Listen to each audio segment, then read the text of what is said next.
Bonjour à tous, j'espère que vous allez bien. Dans cette vidéo, on commence le premier chapitre de la formation comportement du consommateur qui est les notions de base, où on verra la différence entre un consommateur et un client. Qu'est-ce que c'est un consommateur? Les types de consommateurs, le rôle de l'étude du comportement du consommateur, les enjeux de l'étude du comportement du consommateur et un petit résumé sur l'étude du comportement du consommateur. Alors, on commence par la différence entre un consommateur et un client. Quelle est la différence entre un consommateur et un client?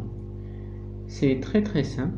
C'est que le consommateur, lorsqu'il consomme pour la première fois, c'est un consommateur, mais lorsqu'il répète l'acte de l'achat, il devient un client. L'étude du comportement du consommateur, il s'intéresse au consommateur et pas au client.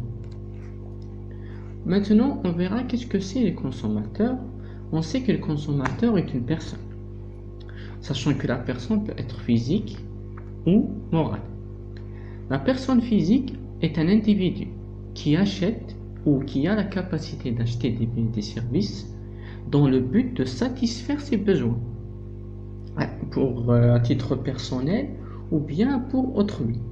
Par contre, la personne morale, qui peut être les entreprises privées, les autorités gouvernementales, leur raison d'achat est différente. Leur but, c'est de transformer ou de revendre les produits. Sachant que l'ensemble de la théorie du comportement du consommateur est jusqu'à présent orienté essentiellement vers les consommateurs de produits de consommation et très peu vers les consommations de produits industriels. Maintenant, on verra les types du consommateur. On a le non-consommateur relatif, le non-consommateur absolu, l'ancien consommateur, le consommateur potentiel.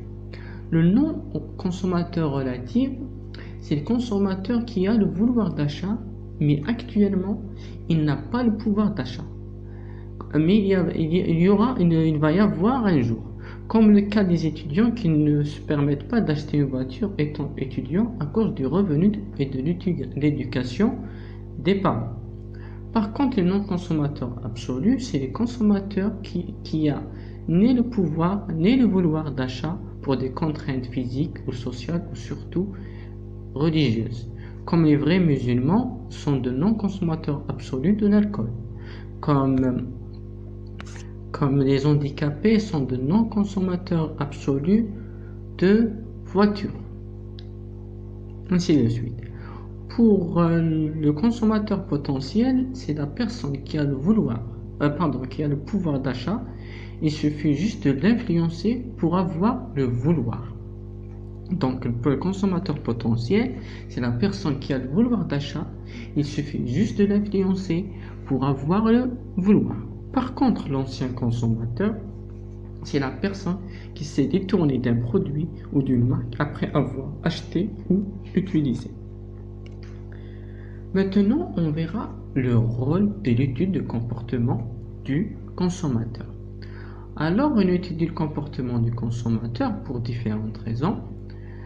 Pour mieux connaître les consommateurs potentiels, pour mieux répondre à ses exigences et mieux découvrir les motivations et les freins d'achat et mesurer les intentions d'achat des différents consommateurs, etc. Pour les enjeux de l'étude du comportement d'achat, on a la satisfaction et la fidélisation. Pourquoi? Parce que la relation client est la pièce maîtresse du marketing. Maintenant, il ne suffit plus de satisfaire le client, mais il faut le fidéliser. Parce qu'on dit qu'un client mécontent le fait savoir en moyenne à 10 personnes. Par contre, un client satisfait le fait savoir à 2 ou 3 personnes. Donc, attirer un nouveau client coûte 5 fois plus cher que retenir un ancien client. C'est pour ça l'étude du comportement des consommateurs a les enjeux suivants, la satisfaction et la fidélisation. Alors, en résumé, afin d'étudier le comportement du consommateur, on se pose les 3 questions suivantes. Comment achète-t-on? Qui achète? Et pourquoi achète-t-on? Si vous avez des questions, n'hésitez pas à les poser en commentaire dans le lien que vous allez trouver dans la description. Et merci pour votre attention. À très bientôt.